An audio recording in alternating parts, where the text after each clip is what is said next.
Welcome back, everyone, to iCCup StarCraft TV. Will be your host and caster, iCCup Fitz here, spawning in the top left-hand corner as the yellow Protoss in this set 3, game number 2 of the Salvation Army versus International Federation of Untouchables clan match in the iCCup Clan League Season 22, Week 9. It will be AO. I don't know how we're gonna pronounce it, but I guess we're just gonna call him A. It will be A, and in the bottom left-hand corner, as the blue Zerg, it will be none other than iFU's Pauline, and the map will be Sniper's Ridge. So we're gonna be, you know, we're in for a game. We're gonna be interested for an interesting game.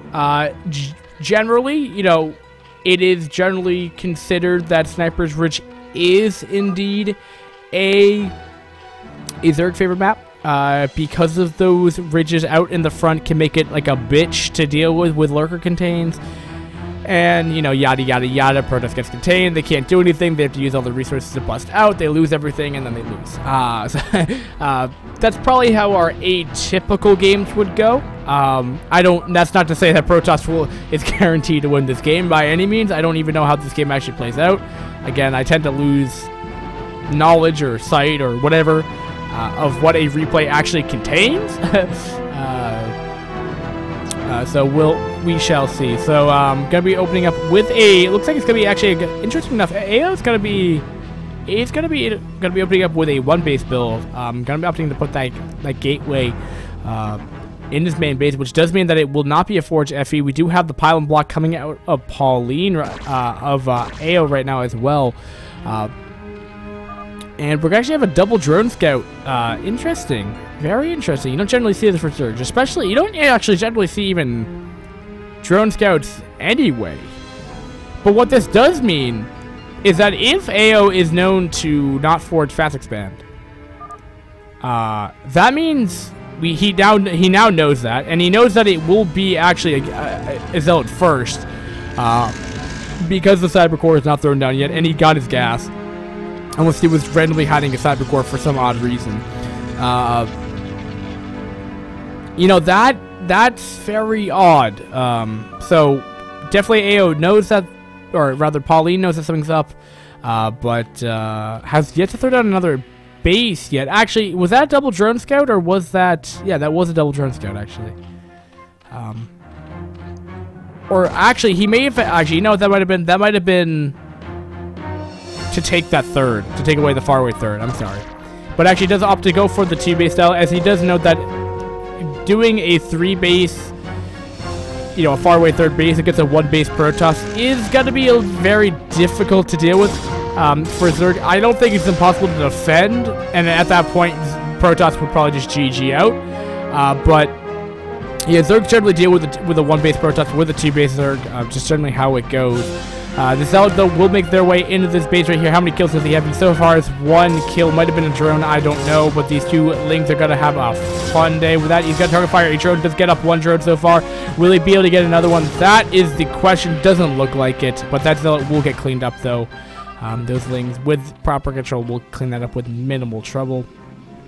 Going for a quick robo, though. That is very interesting. I'm gonna go for a robo this early. Reavers. There's no way that's gonna be an observer, unless there's a new style, which means rush observers as fast as possible and pretty much hinder your early game economy for quick observers. That might be a build. Who knows? I don't play Brood War enough to even know if that's true or not. But if that's observers, then I'm just gonna call it quits for Brood War right now. If that's the build for C ranks, then I'm just gonna give up. But we'll be getting up that Stargate right here. Is he gonna go for Corsair Reaver? Yeah, it looks like it. It looks like he's gonna go Corsair Reaver. I just don't even know if you could do that off of 1 base. Can you? I'm sure you can. If you could do it, But there's the robo support bay being thrown down. Is there going to be getting up to that extra hatchery right now? It does clean up that pylon, by the way. And he does already have a quick Hydrogen, and he already made a Hydralisk to fend off the Corsair. That should be coming out... Yeah, so the Corsair generally comes out around 7 minutes, I believe, when a Forge FE. About everything is delayed. What the equivalent to the 1 base build is about a minute delayed for to take that quick expansion. So this will actually hit around... Actually, you know what? This would have come out around 5 minutes. This would have hit around 5 minutes, so that Hydra would have hit just in time. But because he decided to go for the Robo before the Stargate, that's right. But if this truly was on the time, if he perfectly executed his build, which I'm sure at like a Division A clan league, I'm sure stuff is. The fact that this is delayed by, you know, about nearly 50 seconds by getting to the opponent's base, maybe 20, there should be something being like, what is going on right here? I don't know why you lift those up and drop them off, but he's gonna make 2 Reavers instead. And is he going to take an expansion? No, going to throw down a second gateway instead. So he's really got to go for like a 1-base, really strong timing push right here. And I'll be very interested in how this will actually play out for him. Yeah. But I really think Pauline should know that something is up, because got to actually go for the Spire right now. I did delay that Spire. For that, even lurkers could actually be beneficial right here if you went to go for a quick lurker aspect, because then Protoss can't deal with it, because then they're not gonna have observer attack out in time. But yeah, getting up that second gateway. Oh, the Ling gets in though. That's crucial. The Ling gets in the main base, sees everything, but might be too late. There's a Reaver right here. Got to be going back to pick up the other Reaver. It looks like. This is gonna be rough for Zerg to deal with. And that's up to go for that Spire though, which is interesting because, well, we'll see what it's actually used for. Scourge, sure, but there's only 1 Corsair, and he blatantly sees that this is not building anything. Like there's actually nothing being built right here. That Hydra's dead. That's such a lie that scared him to 100 damage. That Hydra has 80 HP and it didn't die in 1 shot. But I'm only kidding. Oh, that Scarab! That could be huge. Okay, that Scarab could have been massively awful. And here comes the second Reaver. It looks like he may just lose the natural expansion. The pew-pewing on the clumped up Overlords. That's going to be rough. Where are the Hydras? The Reavers coming in the main base right here, but there are 2 Slunks in position. And I'm not even sure if a Scarab can get out, and it looks like this... Oh, 3 drones get killed off. Will he lose it? It looks like he will lose that Reaver, unfortunately, due to poor control. Needles have popped out, though. Now, that's an interesting tech switch in right there, but it looks like that's all he could tech switch into right here. But that Corsair proving to be really annoying, but he can kill off the shuttles with the Reavers, though. Looks like he's killed off both the Reavers right here. But these Zealots, though, can still prove to be annoying right now. But there are 7 Meatless altogether right here, but oh, wow. It looks like he's just going to let the Sunks do the damage that they need to do right here, but massive damage being done right here. Barely going to keep that other base alive. Gonna start running up now, and he's going to go for the counter push right here. 2 Corsair already right here. A 3rd one should be ready up in time. I'm sure by these Meatless getting up there. I don't know what these Meatless are really able to do. Can they do anything? That's the question. Already coming in here, taking the first couple of zaps, coming out of the Corsair here. He already has goons, so just taking some more damage. And that's awful. These Meatless aren't harassing, which they really need to be doing. But they are, I guess, still contending Protoss off the first base, though, which I guess is proven to be successful, as he is continuing to drone up at this point.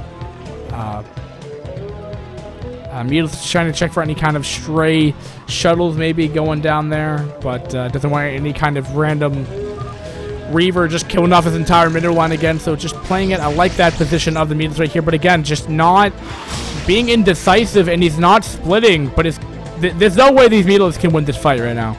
Impossible. It's impossible. I can't read the numbers, damn it. 4 Corsair, I think. Zerg has taken a 3rd base. Pretty ballsy in this scenario, considering that he doesn't even have his natural up and running. But he's gonna do that, continuing to drone up. At this time, Meatless will be flying back. Still has the 7 Meatless. I guess he's added another Meatless between last I saw them. But it looks like he's kept every single one of them alive, believe it or not.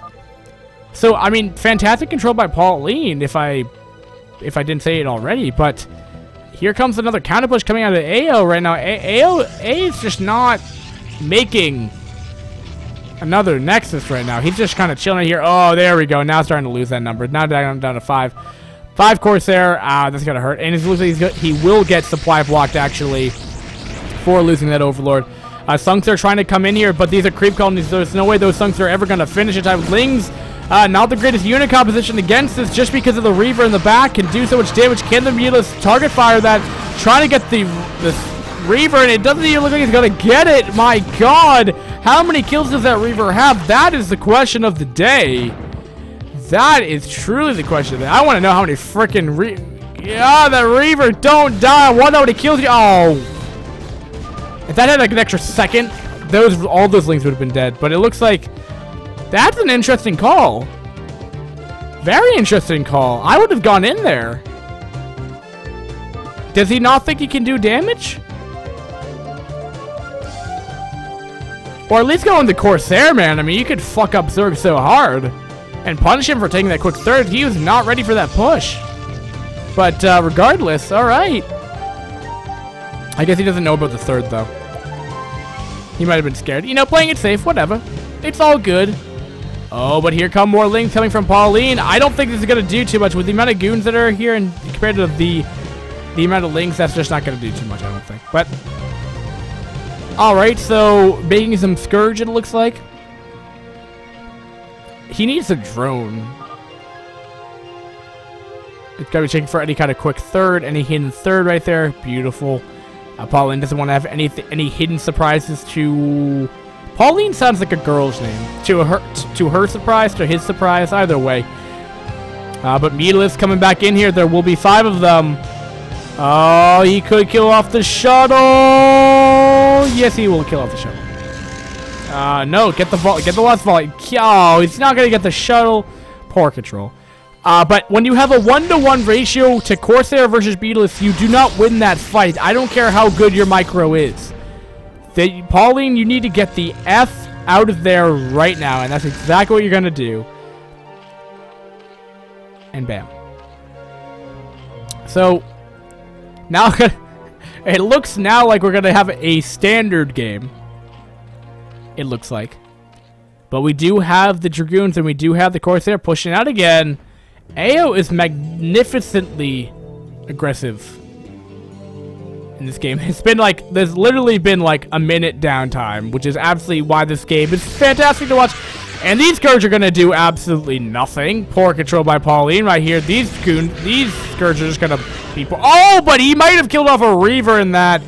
I didn't know what was in there, but... and he's actually just going to push away from that, actually. Yeah, with that many...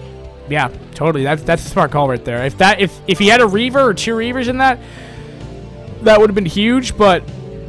I could have probably ended up breaking the natural, but because of those Scourge connecting, even if it was 1 Reaver or not, or 2, just not to, would have been completely different right here. And Zerg trying to go in there being aggressive will get deflected away from the Corsair and Scourge. And do we have Hive Tech on the way? No, still nothing. Queen's Nest finally being thrown down. Such an awkward and bizarre game. Fantastic game, but just interesting. He is getting Burrow. And, interesting. I don't know what Burrow is all about. I don't know what Burrow is all about, but maybe it actually turns out that every Zerg player gets it, and I just don't know what they get, but what do I know? What do I know? So, Protoss has found this third, and Burrow may not be able to finish. Is he not gonna... There's nothing here. Oh, okay, I see. That's a lot of Lings right there. Oh, actually, that was a smart call to... Actually. I don't know. I don't like Owl's position regardless of that scenario. That's a ton of Lings coming out of right there. That Ling already... That is a lot of Lings. And that's at least like 2.5 control groups. But it looks like you actually won't lose too many units. So it was a smart call. I would have thought, though, you might have been better off to hammer yourself in the natural, as there was only one sunk in there. But anyway, he does get out of there with minimal damage right here. But the Lings are going to try to get into the main base right here. It looks like some of them will get in there, but not before a ton of damage will be dealt right here. And it looks like he has a third base being established behind all this right here. Of course, they're coming down to that third base location. Gotta be trying to target fire the Templar Archives. Will he get it? It doesn't look like he will. And with that, he's going to start up Storm. And these Corsair maybe found an Overlord? Probably didn't, but sweet awesomeness.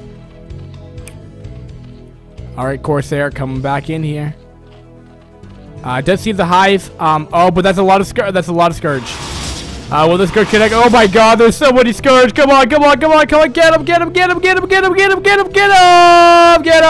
him! Come on!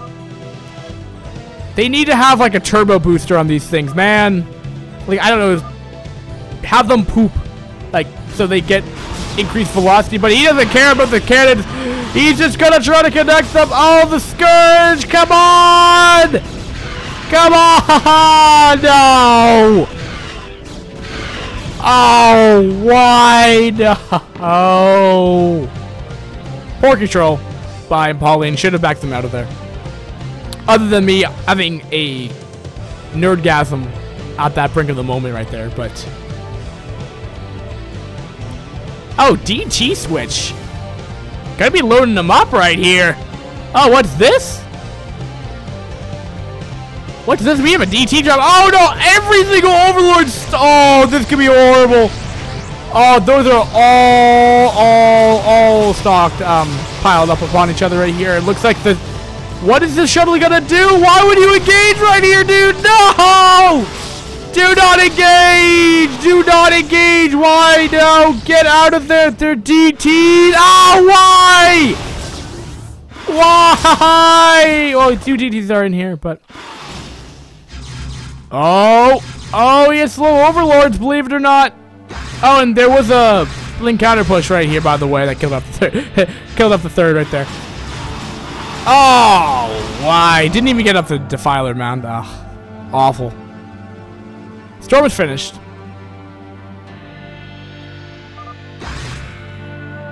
Consume is being upgraded right now, so it looks like we will have that. Zerg has a fourth base in the bottom right-hand corner. Protoss is up to 5 gateways for 18 minutes in this game, which is pretty awful when you think about it. But, alright, who cares, right? DT is coming down to this bottom right-hand base. There is a Spore Colony. Is he going to be able to target fire that down? No, he's just going to take that to the face, these DTs. They are not, unfortunately, they are not Zeratul with, like, freaking doing 200 damage per shot right here. Nice Storm, but, Storm goes off, but rather nice Storm dodge coming out of Pauline right there. Nicely done right here. These Mutas are still proven to be fairly effective right here. This has mainly been Mutaling. Are we going to have the Defiler switch? It looks like Protoss is trying to secure that third base again at the 12. I don't think it's going to work because, I mean, we have a dozen Lings coming up right here. That DT, though, could prove to be pretty awesome in defending right here. We have an Archon morphing right here. Okay, then. Here they... no. He has... Oh, wait, but... Oh, this is beautiful. He's forced to reposition the whole Protoss army. He's going to go in here. Oh, what will this engagement look like? He's going to be target firing those cannons first. What are these Beetles going to be able to do? There are 8 Beetles in this pack right here. These Lings are just going to have so much time. They're going to target fire that Nexus down. There is an Archon right here, which is a pretty good hard counter with unit composition, but it just immediately falls to the Cracklings. If these do have crack, I'm sure they do. Mutants coming back here, gonna snipe off that High Templar. The Storm does go off. Not the greatest Storm dodge, but that second Storm was awful. And he does get the Nexus snipe off on the natural, which is a pretty huge deal. GG by AO. And wow. Great game. Great games for tonight, guys. That was every game that I was able to go through the replays that I thought was going to be an entertaining cast for you guys. Hope you guys enjoyed the replays I pick out. Of course, if you have your own, if you have one of a recent, if you are a player of, I don't know, Clan League, and you want your game casted, if you want your game, whatever, if you have some good replays to give us, I am happy to cast it for you guys. You know, we all love Brood War, and we want to keep this game alive as long as possible. Guys, thanks for watching iCCup StarCraft TV. This has been your host and caster, iCCup Fits, and have a great night. We should be back Monday. Tomorrow's Easter. I might fit in a cast. I don't know. But guys, thanks for watching again, and peace.